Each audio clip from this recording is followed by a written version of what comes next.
How are you all doing? So Strength Chat episode 9, and today I'm going to chat about my top exercises to improve mobility in key areas. Bit of a different episode for you this week. This topic has been asked for by a few people. However, my video editing skills aren't exactly the best in the world. So the 4 exercises that I'm going to give you, if you wait till the end of the video, there'll be clips of me demonstrating the exercises, okay? To start off with, I just want to chat about actually what is mobility. What's the definition of mobility? Mobility is the ability to move freely and easily. To me, that means that you should be moving without any pain and you shouldn't have to force the movement. So in terms of how this applies to your body, it makes sense that the most freely movable joints on your body, which are your upper body and your hips, they should be able to move the most or have the most mobility available to them. This isn't always the case though. When you look at today's or the most people's jobs today, including us, even if we, like me working as a PT, a lot of people are still hunched over desks or looking down at our phones, or we sat down all day in cars, in meetings, or just sat down watching the telly. That affects the mobility available in your thoracic spine and your shoulders, as well as your hips, okay? Those are the main areas that I find when people come into the gym or start training with me that have the least movement. As I said before, because these should be places where they have the most movement, it's not very good if they don't, okay? That's going to put you at more risk of injuries, not going to be able to get you as strong as you can, and making other parts of your body do the work which aren't designed to do that, okay?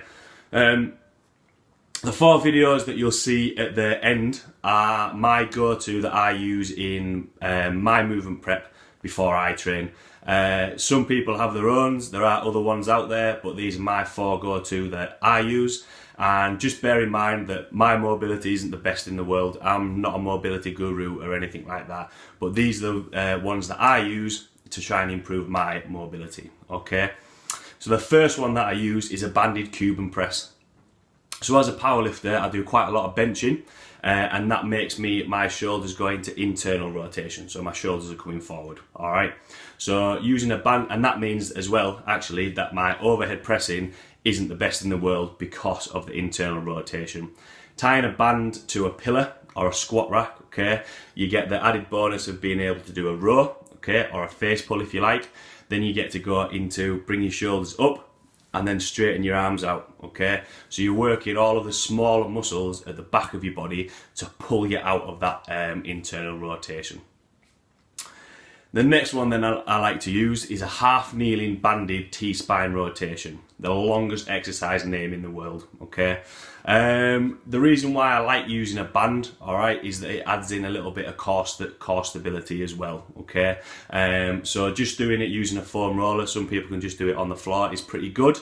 But using the band sort of makes you engage your core a little bit more, okay? And as well, you feel a little bit of stretch in your shoulder, which is pretty good. Moving on to your lower body, so the banded Cuban press and half kneeling T-spine rotation. That's for your upper body, for your thoracic spine and shoulder mobility. For your hips and lower body, this one I quite like to use, even if I'm on the days I'm not squatting, is a squat with a bicep curl, okay? So with that, all you want to do is grab a kettlebell. I suppose you can use a dumbbell if you want. A kettlebell is just easier to hold. And you're going to squat down as low as you can. You're going to tuck your elbows into your hips, okay? So it's going to open your hips up a little bit more. And using the kettlebell, that again keeps your spine nice and straight and lets you engage your core a little bit more. Do a curl at the bottom, so you're sinking at the bottom of the squat, where a lot of people struggle to get to because of hip mobility. Bring your arms back up and then squat back up, okay? Really, really good. Allows you to make sure that you're hitting depth, and again, open your hips up. And then the last one that I like to use is your hip internal and external rotation. So for this one, you get a little bit of glutes, which obviously you need switching on for when you're deadlifting and squatting. Again, it engages the core, and it's a nice little stretch as well, okay? Stretching out your hip flexors. So they're my 4 go-to.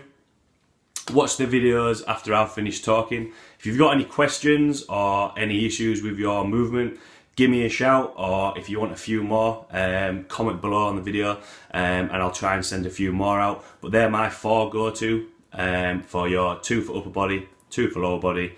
Give it a go, see how you feel, add it into your movement prep and see if it helps, benefits your squat and deadlift and your bench, because it's upper body.